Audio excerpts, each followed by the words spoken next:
Assalamualaikum. Waalaikumsalam warahmatullahi wabarakatuh. Selamat pagi semuanya. Pagi. Apa kabar? Alhamdulillah. Biasa. Allahu Akbar. Yes.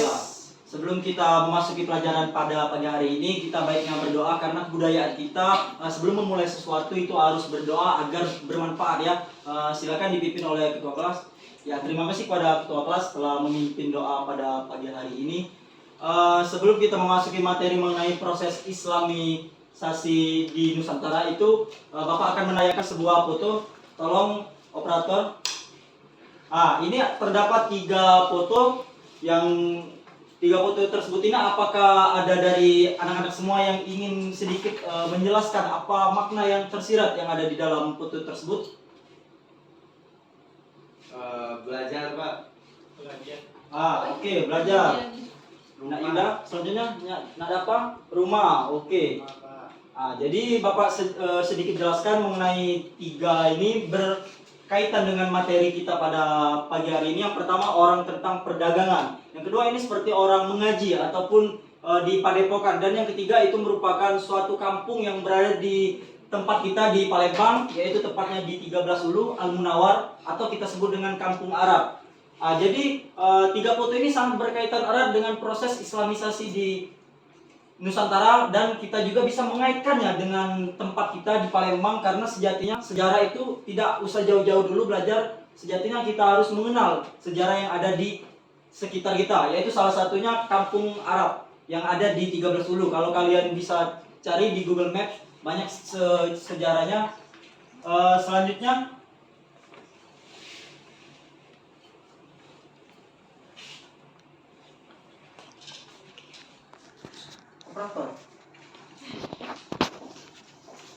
jadi sejatinya pada penyebaran Islam itu sendiri di Indonesia beraneka ragam. Pada saat itu kita ketahui bahwa Hindu Buddha sangat kuat dan kental. Tetapi pada saat proses masuknya Islam itu dengan damai dan toleransi. Oleh karena itulah bisa kita petik juga pembelajaran yang bermakna pada saat proses Islamisasi yang ada di Nusantara. Karena sejatinya nilai toleransi itu harus kita timbulkan dan kita pancarkan. Sampai dengan sekarang juga Indonesia termasuk salah satu negara yang sikap ataupun nilai toleransi antar umat beragamanya itu sangat kental. Dan di materi ini juga pada saat itu kerajaan Hindu Buddha ataupun kerajaan-kerajaan masih sangat berkuasa pada saat itu. Tapi setelah masuknya Islam itu mereka welcome, menerima dengan lapang dada. Selanjutnya ada beberapa teori, kalian bisa baca ya. Ada teori Gujarat, teori Mekah, Persia, dan teori Cina. Selanjutnya di depan ini ada mengenai teori Gujarat. Mungkin kalian bisa baca ya, karena mengingat juga waktu, nanti ada kerja kelompok. Selanjutnya teori Persia, selanjutnya operator. Teori Mekah, selanjutnya teori Cina, selanjutnya. Jadi kalau kita melihat di sini dengan foto tadi mengenai jalur perdagangan itu, kontak awal Islam masuk, kita harus membedakan antara masuk dan berkembang, karena pada saat ini kontak awal itu dilalui oleh perdagangan. Jadi jalur perdagangan Nusantara ini sangat luas dan dilalui banyak para pedagang. Dan pada saat itu para pedagang ini tidak hanya menjual barangnya, tetapi juga dengan berdakwah. Seperti hal yang sekarang juga banyak sekali para pedagang itu yang berdakwah menjual dagangannya tersebut. Dan selanjutnya itu mengenai perkawinan campuran, yang mana kita ketahui bahwa pada saat itu juga orang-orang dari Hindu Buddha itu menikahi dengan orang pedagang Arab, dan sehingga mereka itu masuk ke agama Islam dan menjadi Muslim. Dan juga bisa kita lihat pada saat sekarang itu banyak sekali mu'alaf yang masuk dan ikut ke agama Muslim. Selanjutnya operator. Sebelum kita masuk ke penyebaran ajaran Islam, apakah ada yang ingin ditanyakan mengenai materi yang telah Bapak jelaskan tadi? Tidak, Pak, cukup, Pak. Oke, bagus ya. Berarti semuanya mengerti, dan kita lanjut mengenai penyebaran agama Islam.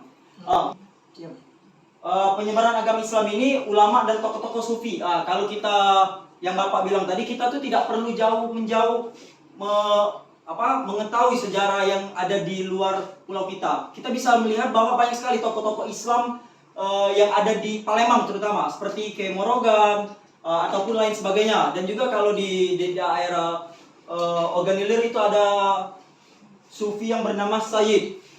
Selanjutnya, dan juga peran kesultanan. Kita bisa melihat bahwa Palembang ini sendiri juga kan ada Kesultanan Palembang. Itu bisa kita dan ataupun anak-anak sekalian bisa berkunjung ke peninggalannya yang ada di sekitaran BKB.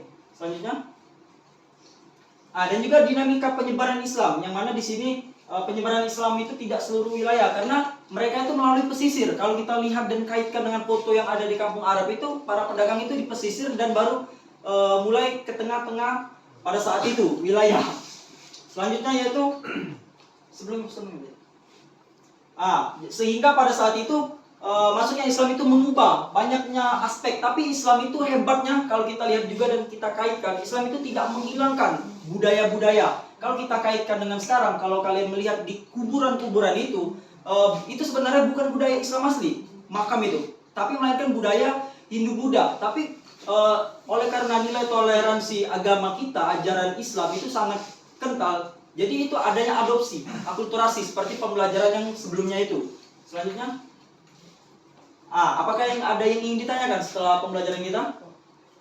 Tidak ada, Pak. Lanjut, Pak. Oke, silakan kepada Pak Trayuda. Kalau dari guru ulama-ulama di Palembang ini sama dah Pak dengan guru-guru ulama yang ada di Jawa itu Pak? Gurunya. Oke, kita kalau kita kaitkan itu, kalian bisa melihat di makamnya Ratu Sinuhun. Di situ ada namanya ulama di sebelah makam Pasarian itu Habib siapa, Bapak lupa namanya, tapi kalian bisa cek langsung sana, Bapak pernah sana. Di situ kebanyakan ulama pada saat itu kita langsung dari Arab sana.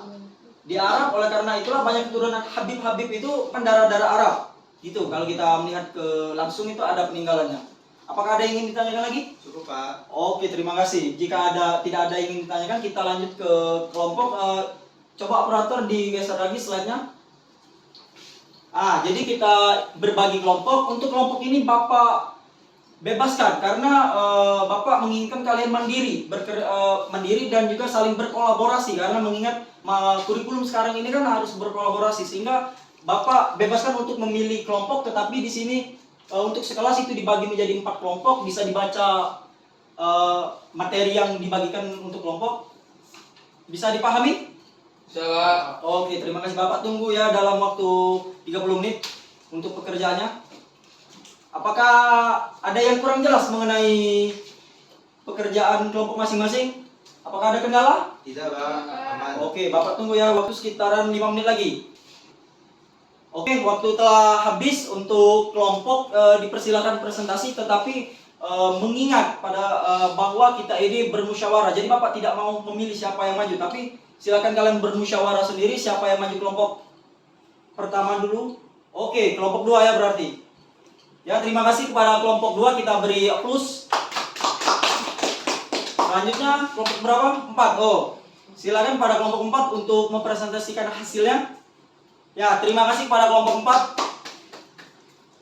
Dan selanjutnya kelompok 1. Ya, terima kasih kepada kelompok 1, dan terakhir yaitu kelompok 3.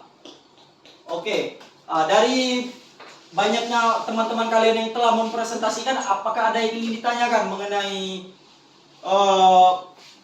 mengenai materi yang dipresentasikan ini? Cukup Pak. Cukup. Oke, kalau cukup, Bapak ingin mengambil kesimpulan dan pembelajaran mengenai yang kalian presentasikan, yang mana mengenai jalur perdagangan, yang mana pada saat ini juga wilayah kita masih mengadopsi jalur perdagangan itu sampai dengan sekarang, dan juga pengaruh dakwah ulama. Itu kalau kita lihatkan dengan kaitan politik, bahwa politik itu juga sangat kental hubungannya dengan peran-peran dakwah ulama. Bisa kita lihat pada pilpres dan lain sebagainya ya. Itu kalau kita kaitkan sampai dengan sekarang. Jadi pembelajaran yang dapat kita ambil di sini bahwa toleransi Islam itu sangat kental, dan budaya-budaya Islam itu juga tidak menghilangkan budaya-budaya yang ada sebelumnya. Bisa dilihat sampai dengan sekarang. Dan juga apakah ada yang ingin ditanyakan lagi? Sudah Pak. Oke, kalau tidak ada yang ingin ditanyakan, mungkin cukupkan sampai di sini untuk presentasi dan silakan kalian lanjutkan mengenai soal yang Bapak telah kirim di melalui WA group ya. Ada pilgan, ada 5 buah soal pilgan, itu silakan kalian kerjakan, dan kalau jika belum selesai itu bisa kalian kumpul melalui ketua kelas dan kumpul di ruang guru ya. Apakah ada yang kurang jelas? Sudah jelas Pak. Ya, terima kasih. Kurang jelas mungkin mengenai pembelajaran kita selanjutnya itu mengenai tentang kesultanan. Mungkin kalian bisa belajar dulu ya di rumah mengenai kesultanan, dan juga di situ Bapak tadi telah menjelaskan bahwa adanya kesultanan kita, Kesultanan Palembang, itu banyak sekali peninggalan-peninggalan yang ada di sekitaran kita. Oleh karena itu kita jangan melupakan sejarah lokalitas kita sendiri. Oke? Tidak ada lagi yang ingin ditanyakan? Ya, Pak. Kalau tidak ada lagi yang ingin ditanyakan, mungkin Bapak cukupkan dulu sampai di sini. Semoga ilmu yang Bapak berikan itu bisa bermanfaat dan bisa kalian implikasikan dalam kehidupan kalian sehari-hari. Bapak akhiri, wabillahi taufiq walhidayah. Wassalamualaikum warahmatullahi wabarakatuh. Waalaikumsalam.